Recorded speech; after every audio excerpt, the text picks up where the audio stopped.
সবসময় ন্যায় বিচার চেয়েছি, মহামান্য চাদর। সে যে কাজটা করছে এটা সম্পূর্ণ জালিয়াতি কাজ করছে। নিপু ছাড়াও যারা আছে আমরা অবশ্যই তাদের বিরুদ্ধে ব্যবস্থা নিব। নায়িকা নিপুণ আক্তার, সমালোচনা যেন পিছুই ছাড়ে না তার। কিছুদিন পরপরই নানা কাণ্ড ঘটিয়ে সমালোচনার মুখে পড়েন। কখনো শিল্পী সমিতির নির্বাচন কিংবা পদ নিয়ে, কখনো বা বেফাঁস মন্তব্যের জন্য। পুরো ভিডিওটি দেখুন, সাবস্ক্রাইব করুন dareport.live, লাইক, কমেন্ট, শেয়ার করে আমাদের সঙ্গেই থাকুন। এই তো কিছুদিন আগেই সিলেট ওসমানী আন্তর্জাতিক বিমানবন্দর থেকে বাংলাদেশ বিমানের ফ্লাইটে যুক্তরাজ্যের উদ্দেশ্যে পালিয়ে যাওয়ার চেষ্টা করা হলে তার পাসপোর্ট অফলোড করে দেয় ইমিগ্রেশন পুলিশ। নিপুণের নামে মামলা না থাকায় পরে জিজ্ঞাসাবাদ শেষে ছেড়ে দেওয়া হয়।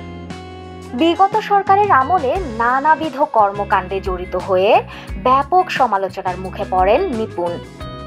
এদিকে জালিয়াতির অভিযোগে বাংলাদেশ চলচ্চিত্র শিল্পী সমিতি থেকে আজীবনের জন্য বহিষ্কার করা হয়েছে নিপুণকে।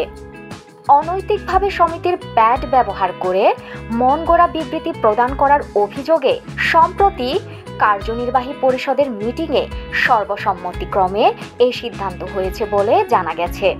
গেল বছরের 16 জুলাই শিল্পী সমিতির প্যাড ব্যবহার করে কোটা বিরোধী আন্দোলন নিয়ে এক বিবৃতি প্রদান করেন নিপুণ আক্তার।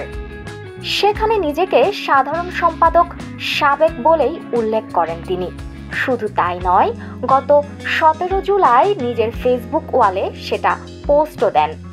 অনৈতিকভাবে সমিতির প্যাড ব্যবহার করায় নিশা দীপজল নেতৃত্বাধীন কমিটি গত বছরের 30 জুলাই সমিতির ষষ্ঠ সভায় এই বিষয় উত্থাপিত হলে নিপুণকে কারণ দর্শানোর নোটিশ দেওয়ার সিদ্ধান্ত নেন।